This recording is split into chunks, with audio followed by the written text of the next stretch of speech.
question de respect. L'histoire des Philippines est celle d'un peuple qui a rarement pu décider de son propre destin. Plus de 300 ans de colonisation espagnole ont façonné la culture, la religion, même les noms des familles. Puis, comme un simple transfert de propriété, l'Amérique prend le contrôle en 1898 après la guerre hispano-américaine. Ce colonialisme américain impose l'anglais, transforme l'éducation, restructure l'économie, une dépendance qui perdure aujourd'hui. Et là, on arrive à un moment assez sombre, la Seconde Guerre mondiale, qui apporte l'occupation japonaise, brutale, dévastatrice. Manille devient alors la deuxième ville la plus détruite au monde, après Varsovie. L'indépendance, en 1946, n'est que le début d'un long chemin, semé d'embûches. Les décennies suivantes sont marquées par une instabilité politique chronique. Le point culminant, le pire moment, 1972. Ferdinand Marcos impose la loi martiale. Débute alors une dictature de 14 ans qui laissera des cicatrices inoubliables. Pendant que la famille Marcos amasse une fortune colossale, entre 5 et 10 milliards de dollars détournés, le pays,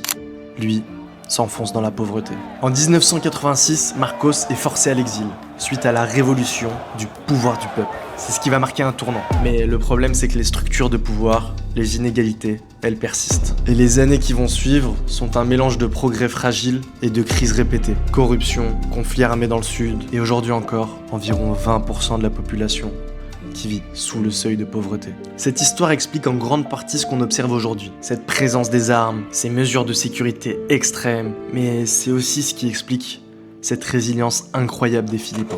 Alors ouais, c'est bref, très bref. Mais c'est aussi pour vous montrer quelque chose. J'ai tendance à penser que juste quelques informations, juste 5, 10, 15, 20 minutes de recherche, ça peut franchement complètement transformer votre voyage. Et on parle pas d'assister à un cours magistral d'histoire ou de géopolitique de 4 heures. L'information, elle est accessible à tous. On a la chance de vivre à l'ère d'internet. C'est une proposition que je vous fais de s'informer un minimum sur l'endroit que vous allez rencontrer. C'est une forme de respect pour le pays qui vous accueille. Ce qui est cool là, c'est que comprendre cette histoire, ça a complètement changé notre mindset. C'était plus de la peur qu'on ressentait, c'était plutôt du respect et de l'admiration. Pour un peuple, pour des gens, pour des familles qui, malgré tout ce qu'ils ont vécu au XXe siècle, arrivent à conserver malgré tout ça une gentillesse incroyable. Et c'est pas la faute des réseaux. Si, c'est la faute des réseaux. Mais ce que je veux dire, c'est que sur les réseaux, on va voir que ce qu'on a envie de voir. Mais ce que je retiens, c'est que les Philippines, c'est ni un paradis idyllique, ni un pays dangereux. C'est un pays complexe, avec son histoire, ses cicatrices, et un peuple d'une résilience admirable. Mais aussi, il faut le dire, des endroits à couper le souffle.